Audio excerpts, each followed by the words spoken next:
Bonjour, nous allons poursuivre l'étude donc de la propagation en milieu anisotrope dans le cas le plus simple.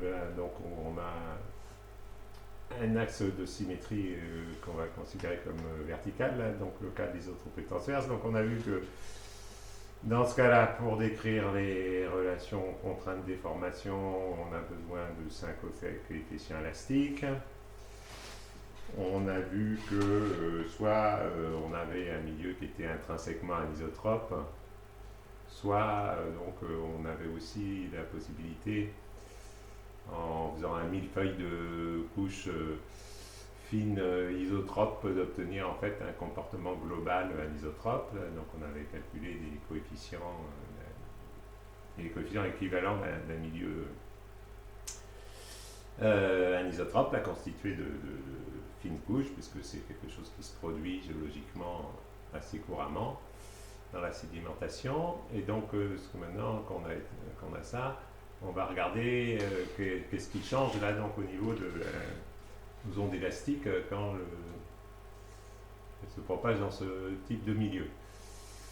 Et donc, ce qui va se changer essentiellement, là, on voit par exemple ici, donc on aura toujours une distinction entre des ondes SH, donc la polarisation orthogonale au plan de propagation, et puis des ondes P et SV. Voilà. Donc ce qui va changer essentiellement, c'est que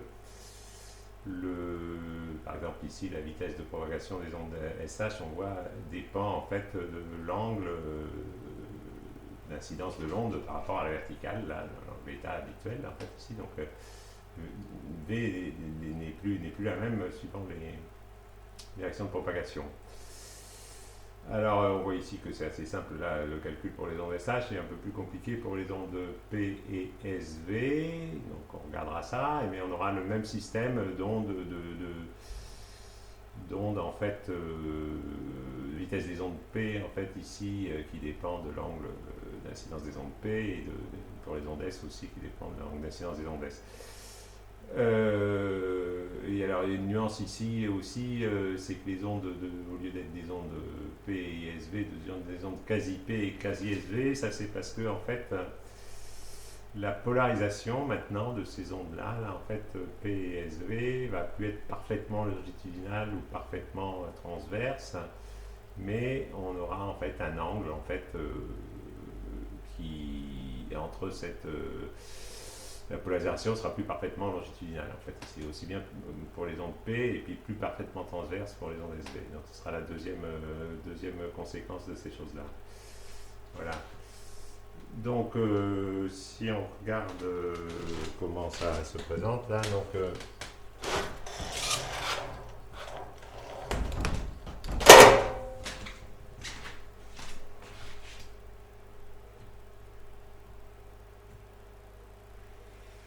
au niveau des calculs, donc à gauche c'est le cas SH en fait ici, à droite c'est le cas quasi P, quasi S en fait ici. Donc si on regarde le cas SH, donc on a une onde on est en milieu homogène en fait ici, hein, mais avec ses propriétés azimuthotropes, on a une onde en fait plane en fait ici qui descend sous l'incidence θ type SH, donc avec une polarisation du déplacement des particules orthogonale au plan de propagation XZ ici, donc polarisation UY. Voilà. Donc on considère une onde plane en fait ici, avec le kx qui vaut oméga sinus θ sur V, kz oméga sinus cosinus θ sur V, et c'est ce V qu'il faut déterminer. Et on le détermine, on recommence en fait ce qu'on a fait au début, là, c'est-à-dire qu'on on va écrire les équations d'équilibre, donc il faut commencer par écrire les contraintes qui interviennent dans pour les ondes SH, en fait, ici, donc UY, on peut le libérer par rapport à X ou par rapport à XZ, là, donc ça fait du sigma XY ou du sigma ZY. Et donc maintenant, ce qui change là, c'est qu'avant, on avait simplement le coefficient mu, en fait, ici, qui reliait les contraintes de cisaillement ou des formations en cisaillement. Et maintenant, en fait, ici, on a deux coefficients différents suivant qu'on est en XY en ZY ici. Donc ici, on a C6,6 et ici, C4,4. Voilà. Donc c'est ça qui change. Ici, j'ai écrit epsilon xy en fonction de y, donc on fait la dérivée par rapport à x ici, donc on sort ikx. Voilà, tout le reste reste pareil. Quand on fait zy, on fait d sur dz, on sort ikz. Voilà, et après, on écrit l'équation d'équilibre, là, ρ d2 de y sur dt2, là, donc ça fait sortir oméga 2. Égale d sigma xy sur dx, donc on fait sortir 2 fois ikx, ça fait sortir kx carré, plus d sigma zy sur dz, donc on fait direct 2 fois par rapport à z, ça fait sortir kz carré. Voilà. Il y a un signe moins de partout. Voilà, tout le reste là, les y qui s'en vont, et donc on se retrouve avec cette équation là, donc qui est l'équation d'équilibre. Et donc maintenant, comme on n'a pas le même terme ici, là, on n'a plus le mu qui sort dedans là, en fait, ici. Voilà. Donc si on écrit là, kx sous la forme oméga sinus θ sur v, oméga s'en va là, en fait ici, et il reste cette chose là qu'on peut résoudre donc pour VSH, et on obtient la formule pour VSH en fait qui dépend ici donc de l'état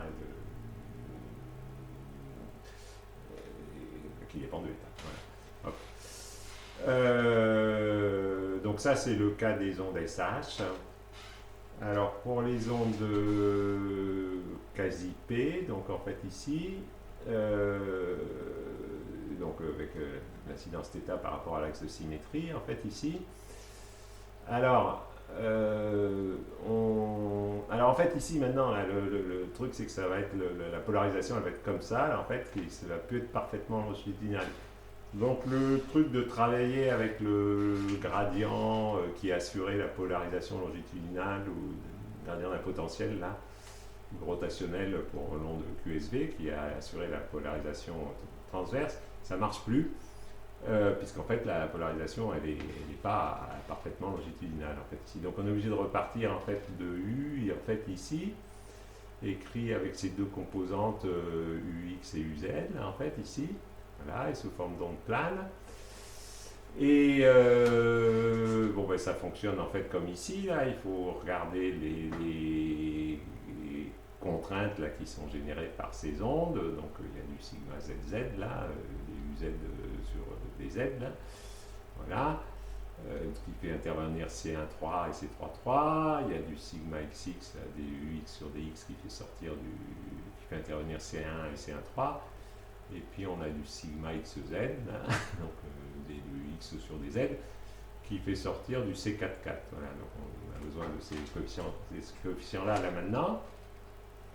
Et donc après, qu'est-ce qu'on fait? On fait comme ici, là on écrit l'équation d'équilibre, mais à part ici, on a donc une équation d'équilibre le long de l'axe X et une le long de l'axe Z. Donc en fait, on a deux équations d'équilibre qui s'écrivent en fait sous cette forme-là. Là. Donc après, il faut calculer ces facteurs-là là, en faisant ces dérivés par rapport à Kx, Kz, tout ça, là, voilà. Et donc l'équation d'équilibre dans la direction X, elle s'écrit comme ça, là, avec deux facteurs A et B, et puis l'équation d'équilibre dans la direction Z, elle s'écrit comme ça. Donc on a en fait ici à nouveau un système de deux équations homogènes ici en UX et en UZ. Et donc si on veut que la solution ne soit pas triviale, là en fait ici il faut que le déterminant soit nul. Et donc en fait AD moins BC, là, avec les valeurs pour ces coefficients, là, égale 0, c'est ça c'est les racines de cette équation-là qui vont permettre d'obtenir la vitesse, les vitesses. Alors donc à la fois, en fait ici, j'ai fait le dessin juste pour l'onde P, mais c'est pour être une onde SV aussi, le calcul est le même. Donc on a deux racines en fait, une qui correspond à une vitesse rapide qui est l'onde quasi P, et l'autre qui correspond à une vitesse plus lente qui est donc l'onde quasi S en fait ici. Voilà. Donc prends juste les calculs qu'on avait fait au départ, là, simplement avec des coefficients élastiques pour le milieu anisotrope, là, donc 5 coefficients.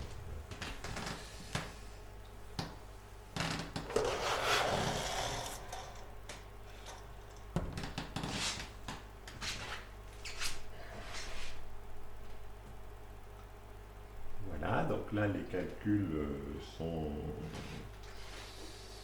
détaillé. Ben, en fait, le calcul pour les ondes SH, on l'a fait. Voilà. Et on a trouvé cette formule pour les ondes SH. Ben, d'ailleurs, on peut regarder tout de suite à quoi ça ressemble. Donc, c'est pas la bonne figure. Figuration en bas.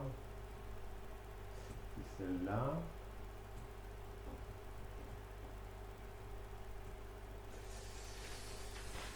Voilà, pour cette onde SH, donc avec les facteurs là, qui sont là, qui doivent correspondre aux facteurs pour les argiles là, qui sont donc très anisotropes. Alors ici en fait donc il y a la vitesse en fonction de l'angle d'incidence et celle qui nous intéresse ici c'est l'onde SH. Voilà. Donc l'onde SH c'est la violette et donc elle a cette variation de vitesse en fait ici entre l'incidence verticale et l'incidence horizontale et donc on voit qu'elle est plus lente pour la propagation verticale et plus rapide en fait ici pour la propagation horizontale avec une différence assez importante puisqu'on passe de 2000, pourquoi là 200 à 2700 en fait ici. Donc il y a une forte, ici avec cette forte anisotropie, on a une forte variation de vitesse suivant l'angle d'incidence de l'onde. Voilà. Et donc maintenant si on regarde donc le cas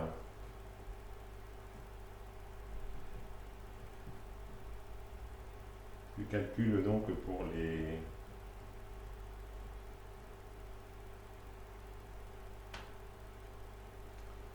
les ondes donc quasi P et quasi S là. Voilà, donc, donc le point de départ, c'est ce déplacement des particules écrit sous forme vectorielle avec deux composantes UX et UZ. Les deux équations d'équilibre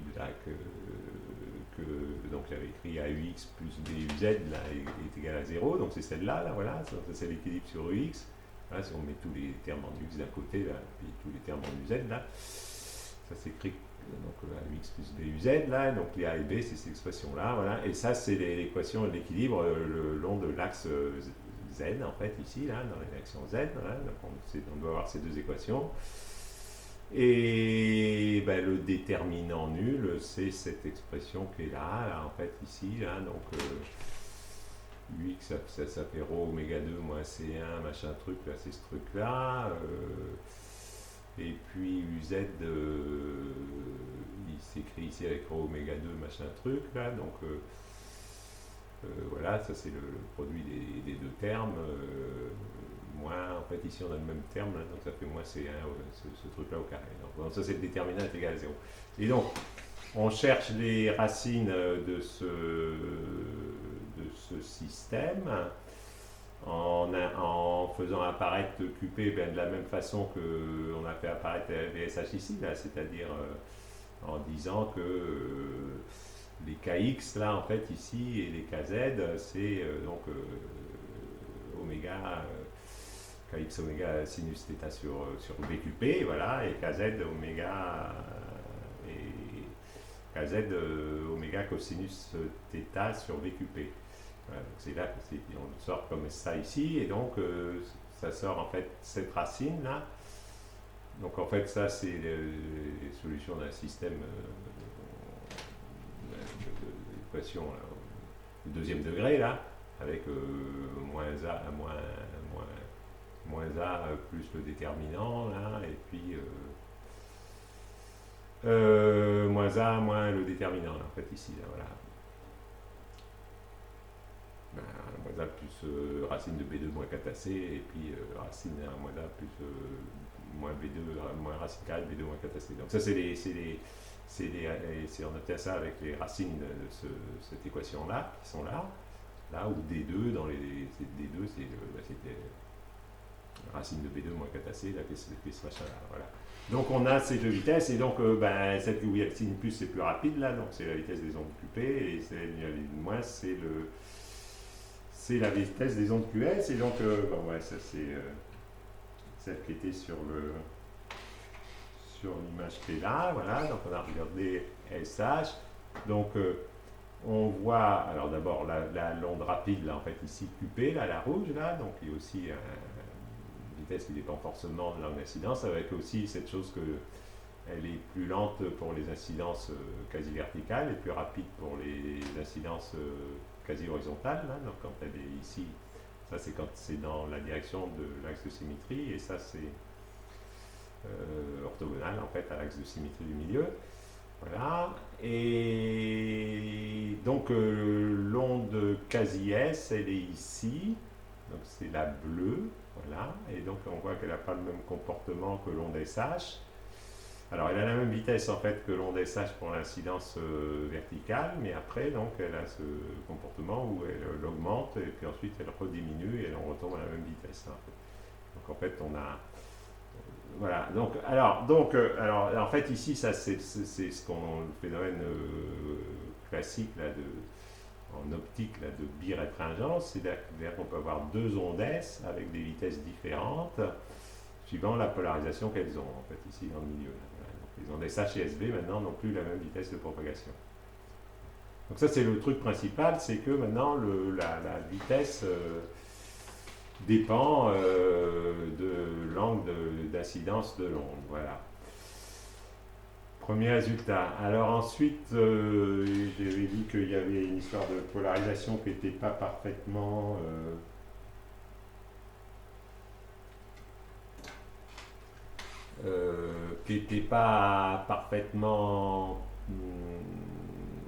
longitudinale ou pour l'onde quasi P ou transverse pour l'onde quasi S. Alors ça, en fait, on a l'angle de polarisation ici en faisant UX sur UZ, avec pour l'onde P la valeur de vitesse de QP, là, en fait, ici, là, voilà. Et puis pour l'onde quasi S, la même chose, mais avec la valeur de vitesse de QS, en fait, ici. Voilà. Donc ça, une fois qu'on a calculé la QPQS, là, comme on vient de le faire, là, donc on peut calculer cet angle. Donc ça, c'est la figure qui est là, donc à nouveau en fonction de l'angle d'incidence de l'onde. Alors là, ce qui est représenté ici, c'est pour l'onde P, l'écart par rapport à la polarisation longitudinale. Donc si on était bien isotrope, là on serait parfaitement longitudinal, et ici on a un écart par rapport à la polarisation longitudinale. Voilà. Même chose pour l'onde SV, en fait, où c'est l'écart par rapport à la polarisation transverse, orthogonale à la direction de propagation, qui est montré. Donc en fait on voit que les deux courbes se superposent, donc on a le même écart en fait pour les ondes P et pour les ondes SV, la même façon de varier en fonction de l'angle d'incidence. Et donc ce qu'on voit, c'est que quand c'est une propagation verticale, en fait, l'écart est nul là, donc c'est parfaitement longitudinal ou transverse pour l'onde PSV, et que donc ça grimpe en fait ici, là, on voit ici qu'il y a un maximum de 12 degrés d'écart là. C'est pas énorme, avec la polarisation parfaitement longitudinale ou parfaitement transverse, et puis ensuite ça redécroît en fait ici. Peut-être sur le dessin que j'ai fait, j'avais un peu exagéré la différence sur le tableau là, avec la polarisation longitudinale, parce que l'angle n'est pas si grand que ça en fait ici. Voilà. Et donc c'est quand on est à 45 degrés là en fait ici qu'on a ce plus fort écart. D'ailleurs, j'ai fait une image ici où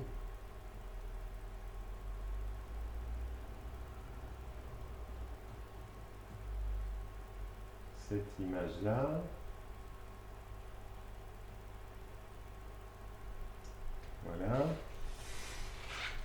représente l'onde quasi P là ici qui se propage avec l'angle de 15 degrés, donc un angle par rapport à la verticale de 15 degrés. Donc ici on a notre onde sinusoïdale plane en fait ici. La vibration là en fait ici là dans le milieu, et en fait ici là, les petites flèches montrent en fait la direction de la polarisation de l'onde. Voilà, donc quand on est à 15 degrés en fait il n'y a quasiment pas d'écart avec la polarisation originale. C'est ce qu'on voit ici, les petites flèches en fait elles sont parallèles, quasiment parallèles à la direction de propagation là, sur notre front d'onde. Par contre, quand on dessine à 45 degrés, là, donc ça c'est une onde qui se balade à 45 degrés, donc ici la vitesse de propagation est différente. Comme c'est la même période en fait ici de l'onde là qui n'est pas indiquée, ça veut dire que la longueur d'onde en fait ici doit être un peu différente d'ici. Donc la longueur d'onde doit indiquer la différence entre la vitesse à 15 degrés et la vitesse à 45 degrés. Et puis surtout ce qu'on voit là, c'est avec les petites flèches là qui dessinent en fait ici la direction de polarisation. Là qu'on voit donc cette polarisation qui fait un angle en fait avec la direction de propagation. Voilà. Donc ça c'est l'illustration de la polarisation pas parfaitement longitudinale pour cette onde QP. Voilà. Alors quoi d'autre ?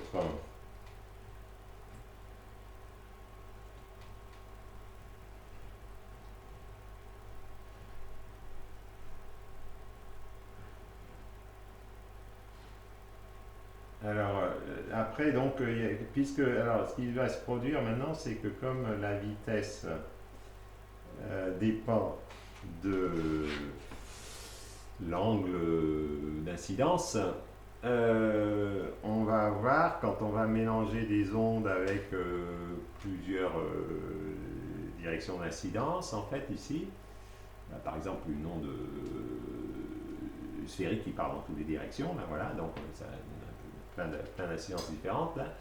Et donc on va avoir un phénomène un peu analogue à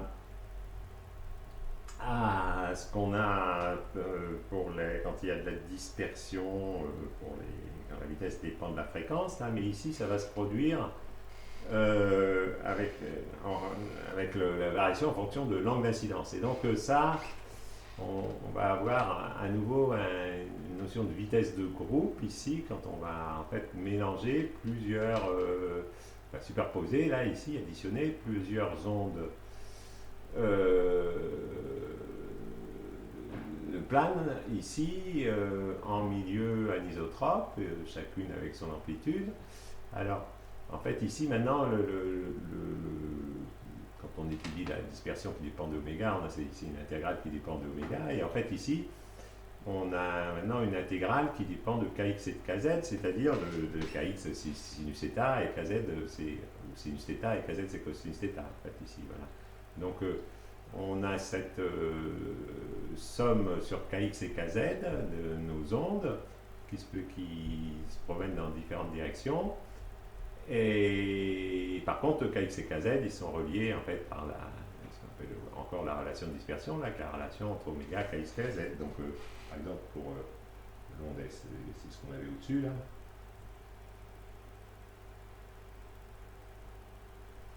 Voilà, hein, donc ce qu'on obtient avec l'équation d'équilibre ici pour l'onde SH, on a oméga fonction de kx, kz, et ici aussi on tire oméga de fonction de kx, kz en fait ici. Donc voilà.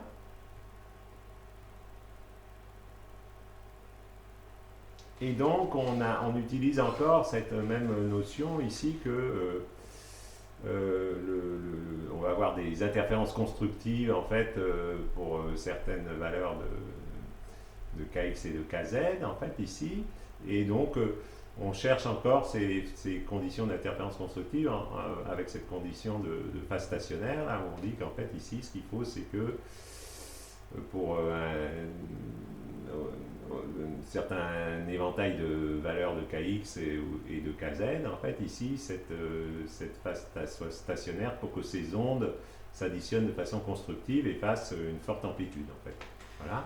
Donc, dans le cas de la dispersion en fonction de oméga, on avait une intégrale sur oméga, on dérivait par rapport à oméga. Maintenant, on a une intégrale sur kx et de kz, donc en fait, on dérive par rapport à la dérivée partielle par rapport à kx de la phase et par rapport à kz, et on tombe sur deux équations là qui sont du style x égale vt là, avec ici une chose qu'on identifie comme la composante dans la direction x de la vitesse de groupe, de oméga sur dkx, et une chose qu'on identifie comme la composante dans la direction z de la vitesse de groupe. Voilà. Donc, ce qui peut s'écrire de façon compacte là, avec la relation de dispersion écrite comme ça, comme le gradient sur k, dkx sur dkz de ce machin. Voilà, donc en fait ici, il y a le calcul qui est fait pour dans le cas de l'onde SH, quand on fait cette dérivée, la relation qu'on a regardée au-dessus, là, on a la composante x de la vitesse de groupe, la dérivée par rapport à kz, la relation qu'on a regardée, ça donne ces choses-là. On a deux composantes pour la vitesse de groupe, et on a en fait la vitesse de groupe ici au carré, qui est ça au carré plus ça au carré, en fait, ici. Voilà. Donc voilà notre expression de cette vitesse de groupe, et on peut regarder aussi la direction, en fait, dans quelle direction là, ce groupe se propage, en faisant les rapports de la composante sur x de la vitesse de groupe sur la vitesse de groupe. Là, en fait, ici, même chose sur état, en fait, ici. Voilà. Et donc, en fait, ici, on a écrit en fonction des kx et kz, en fait, ici, notre vitesse de groupe. Voilà. Donc, ça, c'est pour le onde SH, et puis ça, c'est le calcul pour les ondes PSV. Donc, à quoi ça ressemble?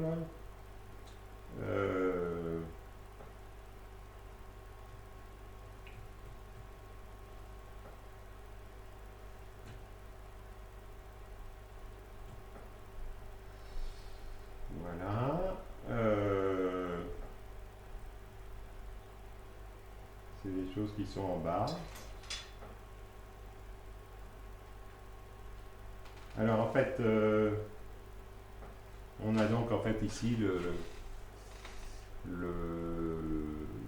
l'écart, hein, voilà, entre la vitesse de groupe et la vitesse de phase. Donc en fait, j'ai fait le rapport entre la vitesse de groupe et la vitesse ici de phase, en fait, ici.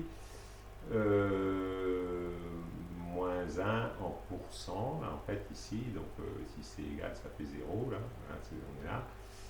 Et puis après, c'est gradué en pourcent, là, en fait, ici. Donc en fait, si je regarde le ondessage, par exemple, ici, la violette, là, voilà, je vois que donc il n'y a pas un écart très fort, en fait, ici, écart maximum, en fait, ici, de 3% entre la vitesse de groupe et puis de l'ondessage, et puis la vitesse de phase de l'ondessage, en fait, ici, donc à ce niveau-là. C'est la même chose pour les ondes P, en fait, ici, hein, voilà, donc ça se produit pas au même angle, c'est jamais très important. Et donc pour l'onde S, on a cette courbe qui est là, voilà. Donc bon, c'est au maximum de quelques pourcents, dans ce cas très anisotrope, de différence entre la vitesse de groupe et la vitesse de phase, en fait, ici. Et de la même façon, là, puisqu'on a regardé donc, dans quel sens allait cette vitesse de groupe, en fait ici on a la courbe de la différence entre l'angle de groupe et l'angle de phase, en fait ici, voilà, en fonction de l'angle d'incidence. Bon, ça s'écarte au maximum là, de 15 degrés pour l'onde P. Les autres ondes aussi. Voilà. Donc ça c'est la vitesse de groupe qui est pas donc dans la même direction que la vitesse de phase, hein, en fait, ici. Alors, si on regarde, là, si on fait la même chose que ce qu'on a fait avec la dispersion en fonction de oméga, en superposant des ondes planes,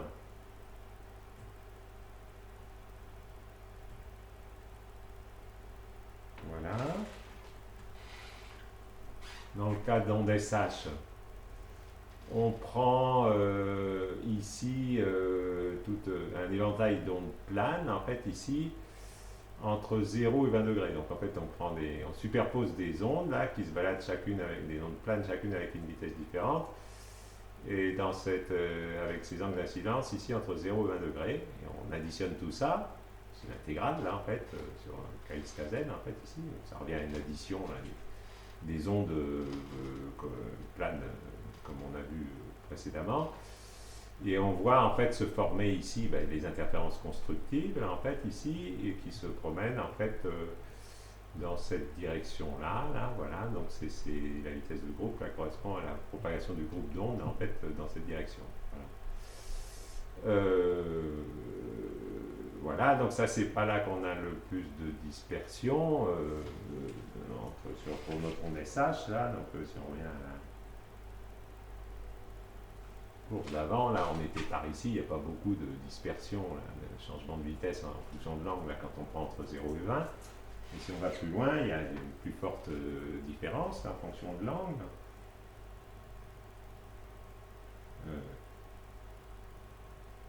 Ici il faut aller. Voilà. Donc ici, là, maintenant je prends un éventail d'ondes qui se propagent entre 20 et 40 degrés, j'additionne tout ça et je vois un groupe d'ondes, en fait, ici, qui se balade dans une direction, là, qui est en fait 43 degrés, qui est même en dehors, là, en fait, de l'éventail de direction que j'ai pris pour mes ondes planes. Ici, j'ai un fort différence entre la propagation de chacune des phases et la propagation du groupe. Voilà. Donc après, il y a les autres cas.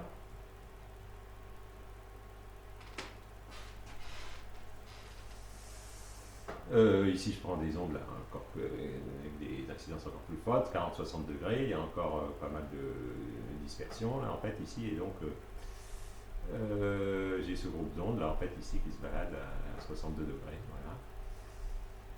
Et c'est le cas donc, où je prends entre 60 et 80 degrés et que ça fait un groupe d'ondes ici comme ça. Donc, ça, c'est le proche de transaction là, ici, représente ces intégrales là, en fait. C'est en regardant des. Donc, si on a des ondes qui partent dans toutes les directions sous forme d'un pronom sphérique, quand je regarde en fait dans une direction donnée, un éventail autour de cette direction va faire que je vais voir un groupe d'ondes se propager de cette façon-là, donc dans les directions différentes de celles qui sont la direction entre, disons, la source et puis le point où je regarde l'onde, en fait, ici. Bon, et ça, c'est pour l'onde P. Donc, on avait vu au-dessus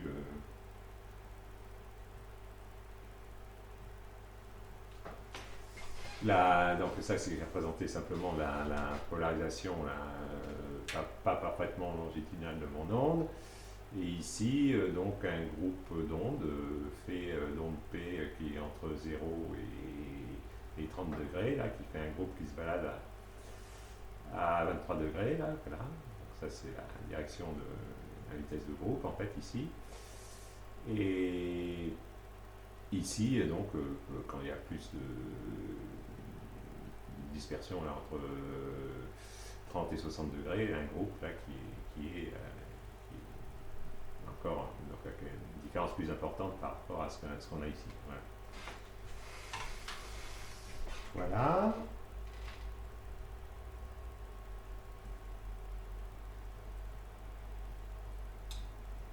Donc ben là, on va en rester là. On a établi donc les donc, dans la suite du tableau, il y a des approximations qui sont souvent utilisées, en particulier dans le traitement des données de sismique réflexion. Là, donc les approximations de ces vitesses, en fait, ici. Pour l'instant, on n'a pas besoin de ça, là, donc on s'y intéresse pas. Voilà. Donc, par contre, on retient que dans ces milieux anisotropes, les vitesses deviennent donc dépendantes de l'angle de propagation, que l'onde SH, ici réduit l'onde SH, mais les ondes de P et SV deviennent quasi P, quasi SV, avec une polarisation un peu pas parfaitement longitudinale et pas parfaitement transverse, et que donc, comme la vitesse dépend de la direction de propagation, quand on mélange des ondes avec plusieurs directions de propagation, on a des phénomènes d'interférence qui font des groupes d'ondes là, avec des fortes amplitudes qui se baladent à une vitesse différente des phases qui constituent le groupe d'ondes. Voilà. Et aussi dans une direction différente.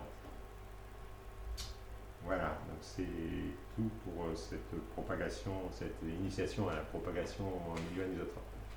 Au revoir.